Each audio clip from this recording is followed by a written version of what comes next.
Welcome to Coach's Corner. I'm your host, Sean Anderson for Ponca City Public Schools, and this is our weekly show where we talk to the coaches of Pohai Athletics. A little bit later, we'll talk with Daniel Wood, the head coach of the Pohai softball team.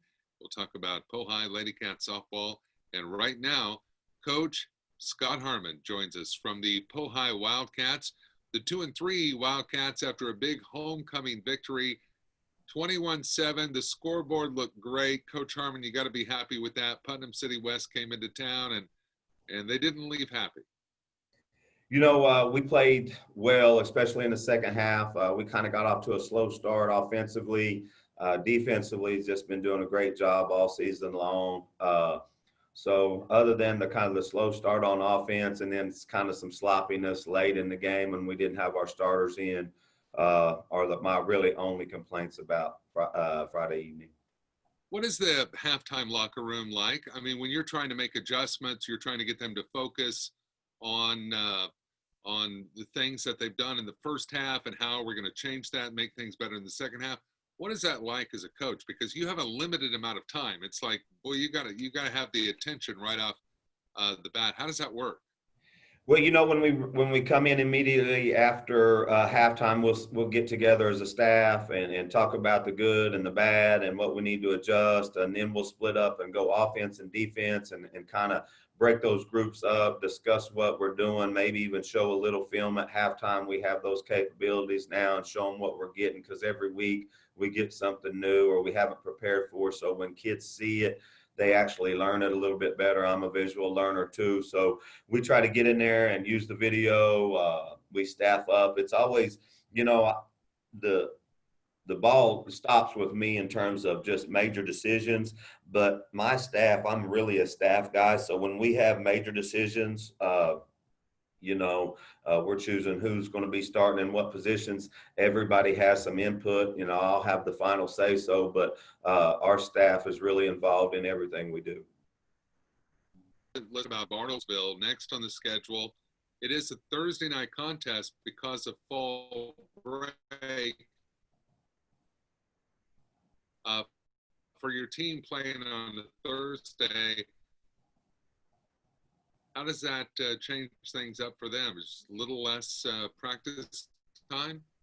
We'll keep it pretty similar this week, to be real honest with you. Our Thursdays are strictly for kind of walkthrough and just polishing things up. So we'll continue that this week. We'll kind of have a walkthrough first hour Thursday morning and make up for the one we don't have Thursday afternoon. But we'll be fairly similar to a normal work week and just play a day early. Yeah. Now, Bartlesville comes into this game 2-4 on the season. What do you know about this Bartlesville team? Well, they probably come off just their best showing of the year. They just went out and beat the pants off of Muskogee last week, scored a bunch of points. They really looked good offensively. I really like the offensive coordinator over there at Bartlesville. I think he's really good at what he does and his craft. So he gives us some hard times. Defensively, I think we can expose some things if we'll do things right. But it's going to be a tough game. Bartlesville's played a really tough schedule, and I think there are 4 losses. I think 3 of them are the undefeated teams. Yeah, well, Bartlesville on the schedule, and that trophy that goes back and forth between Bartlesville Thursday night in Bartlesville, the Wildcats on the road. In the spirit of the Wildcat way, some shout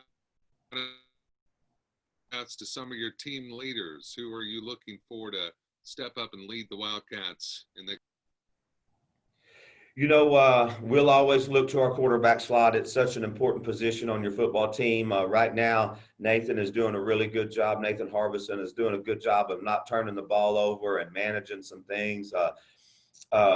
Hopefully, to be real honest with you, we get our starting quarterback, Harmon, back Thursday morning. We won't throw him right back into the mix, but we will have him available just in case of some emergency type situations.